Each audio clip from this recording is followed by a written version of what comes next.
वक्त करता है परवरिश बरसों, हादसे अचानक नहीं होते। ये बात कुछ कुछ ठीक लगती है अगर विट्रूवियस एक रोमन इतिहासकार की आर्किमिडीज पर लिखी जीवनी को सच माना जाए तो। राजा ने अपने शाही खजाने से सोना निकलवाकर सोनार को दिया, जिससे वो उसके लिए शाही मुकुट रॉयल क्राउन बना सके। क्राउन बना तो खूबसूरत, लेकिन राजा को संदेह हुआ कि कहीं सोनार ने दिया हुआ सोना चुराकर उसकी जगह सस्ती चांदी का उपयोग तो नहीं कर दिया।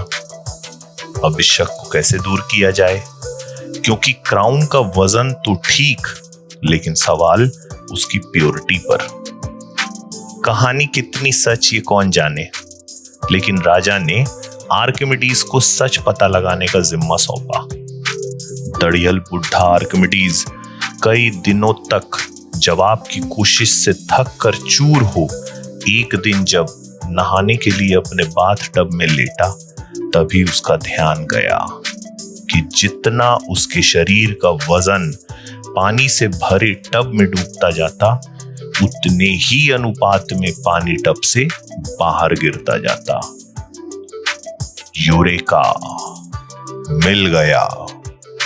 जोर से चिल्लाते हुए नंगे दड़ियल बुड्ढे आर्किमिडीज को भागते देख पता नहीं शहर के लोगों ने क्या सोचा होगा, लेकिन आर्किमिडीज को आज हम जबरदस्त तरकीबें खोजने वाला एक 3rd सेंचुरी BCE का जीनियस मानते हैं। सोने की डेंसिटी चांदी से ज्यादा है, तो शुद्ध सोने से बना हुआ क्राउन चांदी मिले क्राउन से थोड़ा छोटा होगा, और अगर दोनों को अलग अलग पानी के जार में डाला जाए तो मिलावटी क्राउन शुद्ध क्राउन से थोड़ा ज्यादा पानी डिस्प्लेस करेगा। अपनी किताब ऑन फ्लोटिंग बॉडीज में इस सिद्धांत को, जिसे आज हम आर्किमिडीज प्रिंसिपल के नाम से जानते हैं, उसने लिखा कि किसी ठोस वस्तु सॉलिड बॉडी को पूरा या आंशिक अगर किसी द्रव्य फ्लूइड में डुबाया जाए तो फ्लूइड के द्वारा उस बॉडी पर ऊपर की ओर एक बल फोर्स लगता है, जिसे बॉयंसी फोर्स कहते हैं, जिसका मान वस्तु बॉडी द्वारा हटाए गए द्रव्य फ्लूइड के बराबर होता है। अजीब से सुनाई देने वाले इस एक फॉर्मूले की बदौलत आज इंसान हजारों टन वजनी शिप और सबमरीन से उन नीले समंदरों पे राज करता है जहां एक छोटा सा पत्थर डूब जाता है। आर्किमिडीज से पहले जन्मे यूक्लिड ने ज्योमेट्री को ठीक ढंग से अपनी 13 किताबों के संग्रह एलिमेंट्स में समझाया। यूक्लिड की ऑप्टिक्स ने तो पूरे मानव जाति के देखने के ढंग को ही बदल कर रख दिया। देखना, विजन को ज्योमेट्री के साथ जोड़ते हुए यूक्लिड ने लिखा कि विजुअल रेज आंख से ऑब्जेक्ट की तरफ जाती हैं, और अलग अलग दिखने वाले ऑब्जेक्ट्स दरअसल इस तथ्य से निर्धारित होते हैं कि विजुअल रेज उन पर कैसे पड़ रही है। 300 BC में विजन को मैथमेटिक्स से पहली बार जोड़ने वाला ग्रीस का यूक्लिड वो परंपरा शुरू कर रहा था जिसे टॉलमी और फिर आइजैक न्यूटन आगे ले जाने वाले थे। यूक्लिड के मरने के 700 साल बाद प्रोक्युलस ने आज यूक्लिड के बारे में प्रचलित एक कहानी लिखी। अलेक्जेंडर की फौज के पूर्व जनरल इजिप्ट के राजा टॉलमी द फर्स्ट ने एलिमेंट्स को समझने की नाकाम कोशिश की। जब समझ नहीं पाया तो यूक्लिड से पूछा कि क्या इसे समझने का कोई आसान रास्ता है। यूक्लिड ने हंसते हुए कहा कि ज्योमेट्री को समझने का कोई शाही रास्ता नहीं होता। आर्किमिडीज ने भी यूक्लिड की ज्योमेट्री का इस्तेमाल पानी को नीचे से ऊपर चढ़ाने वाले पंप और न जाने कितने अलग अलग प्रकार के लीवर्स बनाने में किया। लेकिन आर्किमिडीज ने कुछ इससे भी बड़ा किया।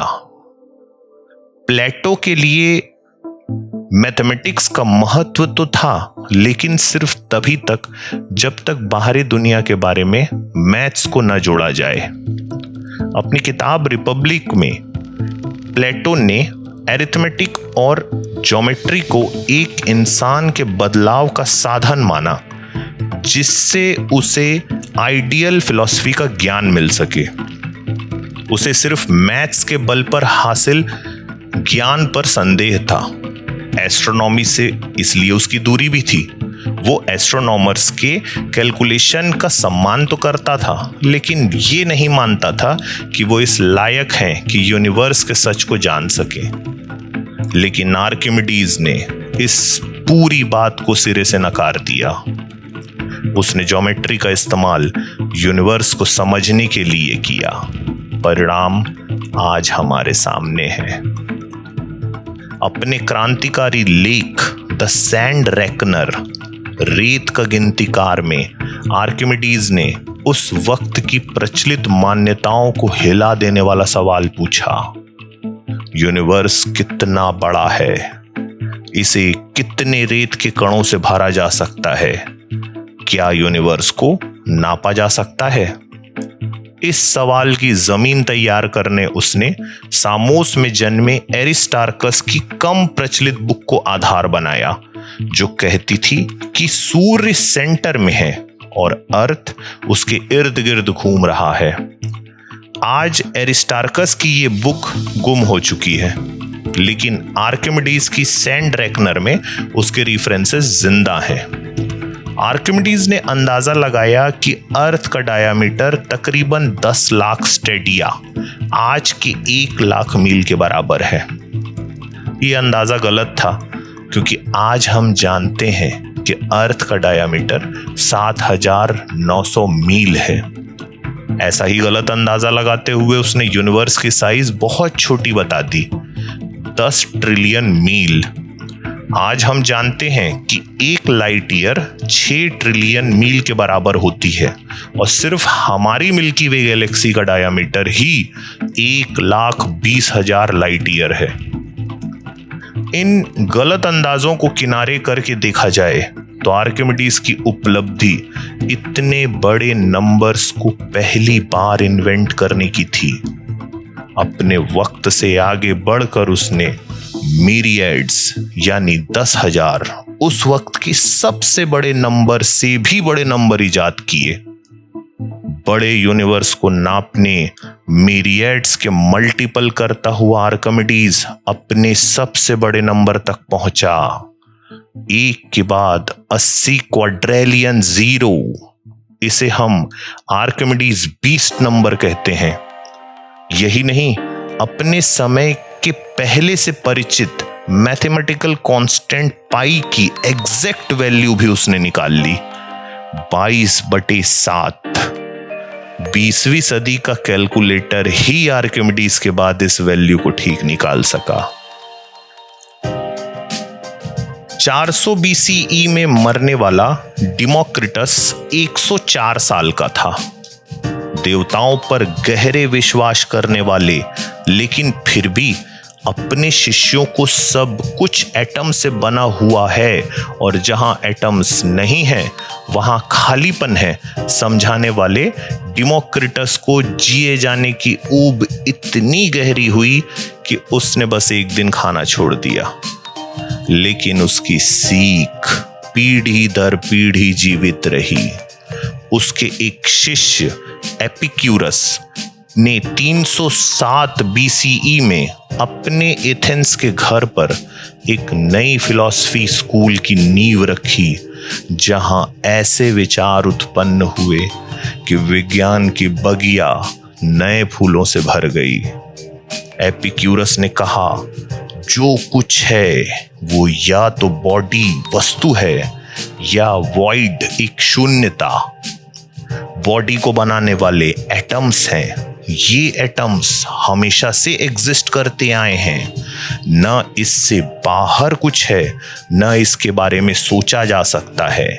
हमारे सामने वाली दिखने वाली तमाम चीजें देवताओं की देन नहीं, बल्कि इन एटम्स के उस शून्यता वॉइड में स्पिन करते रहने का कारण अस्तित्व में आई है। लेकिन दुर्भाग्य सोचिए, एपिक्यूरस के लिए इस साइंटिफिक सोच की खूबसूरती का कोई मोल नहीं था। उसे तो बस तलाश थी एटेरेक्सिया, पीस ऑफ माइंड, मन की शांति की, जहां ये एटम्स उस अभागे की किसी काम के नहीं थे। एपिक्यूरस की मौत के 200 साल बाद उसके रोमन डिसाइपल लुक्रीशियस ने अपने गुरु की सीख को एक कविता में बांधा, on the nature of things.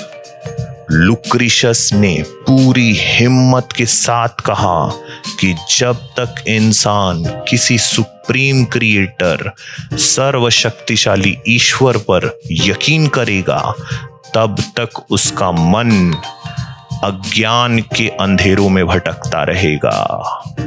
लुक्रीशियस अपने वक्त का रिचर्ड डॉकिंस था, या ये भी कह सकते हैं कि रिचर्ड डॉकिंस अपने समय का लुक्रीशियस है। न कोई स्वर्ग है न नर्क, उसने कहा। सिर्फ तार्किक सोच ही इंसान को मन की शांति दे सकती है। लुक्रीशियस के क्रांतिकारी मन ने जैसे ही ईश्वर की धारणा को नकारा, वैसे ही उसने नई आंख से दुनिया को देखना शुरू किया। अपनी किताब डे रेरम नेचुरा में जबरदस्त तर्क के साथ लुक्रीशियस ने लिखा कि ये अर्थ सिर्फ इंसानों के लिए नहीं बनी है, बल्कि इस अर्थ ने हमें और जानवरों को जीवन दिया है। आत्मा अगर है भी तो वो भी एटम से बनी है और शरीर के साथ मर जाती है। जिस चीज का जन्म हुआ उस समय के साथ मरेगी ही। यहां तक कि ये अर्थ, चांद, सितारे, सूर्य, सब कुछ, और एक दिन ये यूनिवर्स भी वैसे ही खत्म हो जाएगा जैसे बाकी की चीजें। न कोई दुनिया जीवन के बाद की है और न कोई इस दुनिया को चलाने वाला ईश्वर। उस वक्त के विज्ञान के पास लुक्रीशियस के इन दावों को जांचने का कोई जरिया नहीं था, लेकिन सिर्फ अपनी तार्किक बुद्धि और अदम्य साहस के साथ उसने वो शब्द गुनगुनाए जो आज एक मधुर गीत बन चुके हैं। उसकी सोच ने विज्ञान को सींचा। कितनी छलांगे लेता हुआ इंसानी दिमाग अब यूनिवर्स को नापने की बात सोचने लगा था। देवता और मिथकों से बाहर निकलकर अब चांद तारों की बातें हो रही थी। ये बातें जारी रहेंगी। अभी बहुत कुछ है विज्ञान कथा में, कहानी अभी बाकी है।